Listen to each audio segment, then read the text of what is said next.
this week after 3 straight losses, and the way they're carrying themselves and the way they're responding, and attempt to prepare for the next game. They've responded really well. Let's just see if we can keep it up. What have you liked about Talasia, just her response in practice after having 2 of her lowest accuracy games shooting-wise? And she's been great in practice. She came to film, she was talking in film, she was vocal in film, and she's had 2 of her best practices. How optimistic are you about rebounding? Because you obviously had your best, probably your best defensive box-out game. I'm not really an optimistic person, but they showed that they can do it, and that's something we talked about after the game. Is you showed that you can do it, so we got to continue to build on that. Have you seen that be better in practice? I know you've talked about it all season long, but have you really seen it the last week or 2 We have. in practice? We have. Our practice guys are back, and so that's nice. They've been gone for about a month and a half, and so to have our guys back has been huge for us. How does practice change with them gone? Oh, it's so much better with them here. It's fast, pace is faster, it's more physical. We can really work on rebounding. It's more competitive. Our players get more break just because they take less reps, so their reps are just better. So our practice team is huge. How would you evaluate where this team is mid-part of SEC play compared to where you would have wanted them to be when you guys first started the season? It's hard. We find new problems every day, but I think that's your job as a coach. I do think we're getting better. It's just not necessarily translating because our schedule has been so top-heavy. And so hopefully we can just continue to stay the course. How do you get that through to the players that they are getting better, but it's just not showing up in games? Yeah, I think you just show it. I mean, we showed a lot of good clips from our South Carolina game. There was a lot of bad ones. There's probably an hour and a half of bad ones, but there were some good ones that we can build upon. We were running in transition a little bit better. We're rebounding better. And so just making sure that they see that too.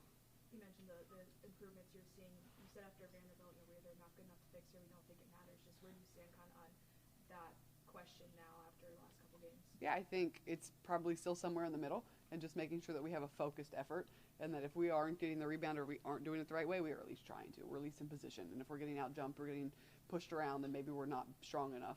But at least we're in the position.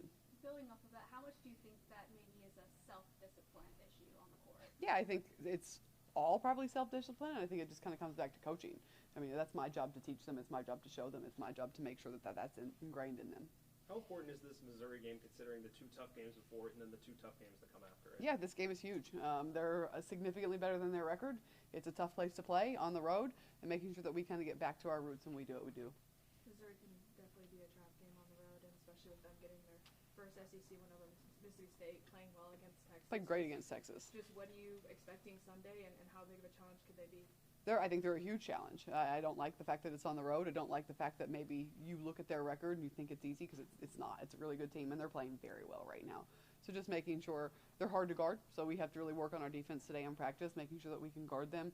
And we're going to see a lot of different defenses, making sure that we're ready for everything. Some of the lowest scoring games that you guys have had kind of in these last 4-game stretch.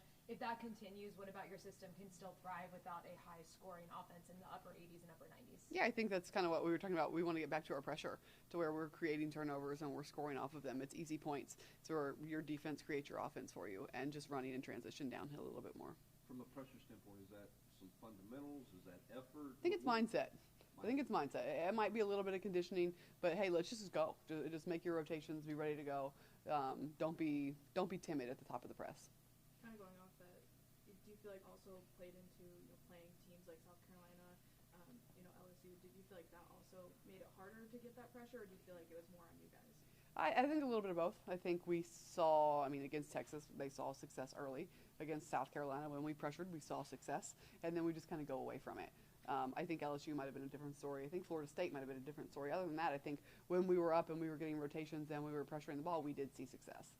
What stands out to you about Grace Slaughter when it comes to her offensive game? Yeah, she's tough. Well, we're going to have somebody that can keep her in front. She has the ability to take over a game, and they're very well balanced to where it doesn't have to all come from her, but she can certainly put them on her back. Do you feel any different? Like, I don't know if you've ever had a 3-game losing streak in your I have not. career. Yeah. So does it feel different coming into work with that? Or? It doesn't, and I think that is just the gauntlet of what the SEC is. If you're losing these games and you're still going up in the net, and it's kind of hard to wrap your head around that. Of hey, these teams are keeping them close, and you're building off of that. It's not great. I am proud of how they have responded, and we're right there, and our practices are important. What have you had to change coaching-wise, just talking to them, giving them advice with it being a 3-game losing streak since you've never had to experience that before? What's the difference in how you coach through that? Yeah, we just teach it the same. We're just trying to learn, just taking kind of emotion and feeling and looking at stats and looking at everything else, just trying to learn. And again, I think their response has been good. How's SEC play lived up to kind of what you heard going into the season and just, I guess, the gauntlet of it all? Yeah, it's living up to it. Textbook. It's a tough league. You have to show up every single night. There are no days off. When we're going on the road, it's a big game for us. We got to take care of business. How much do you lean on these veterans, especially through this stretch, to kind of not get down through the 3-game loss? Yeah, I think it's big. I think that anytime you have seniors that are goal-oriented and want to win, they kind of can put what happened in the past behind them and just try to get better.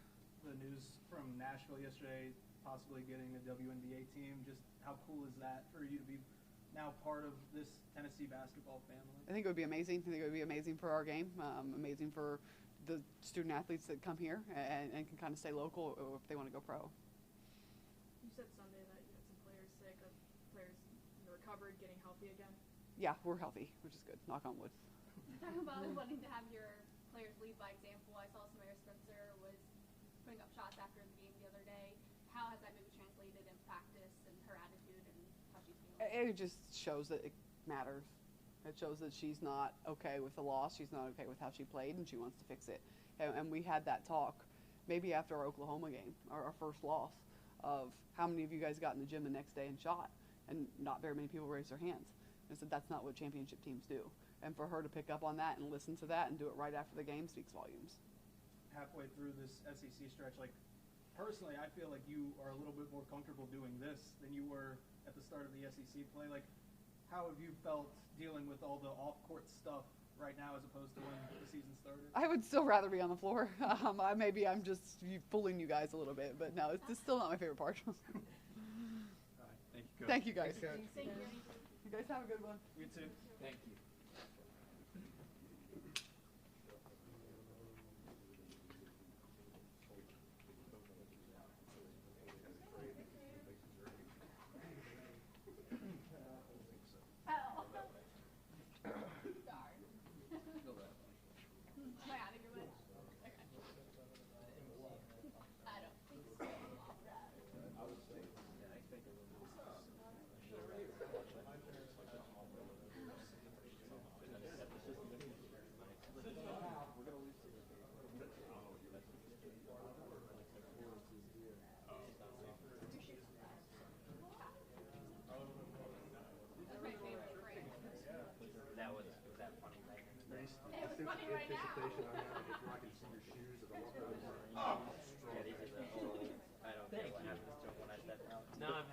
They both match too.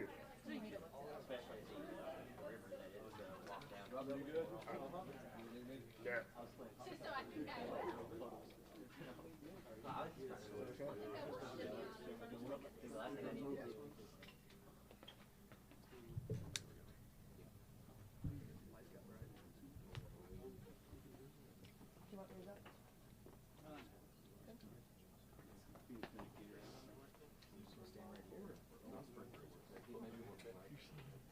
We want to make sure we get the right city. I was going to say, but we need a good, we get that. That's creepy, don't do that.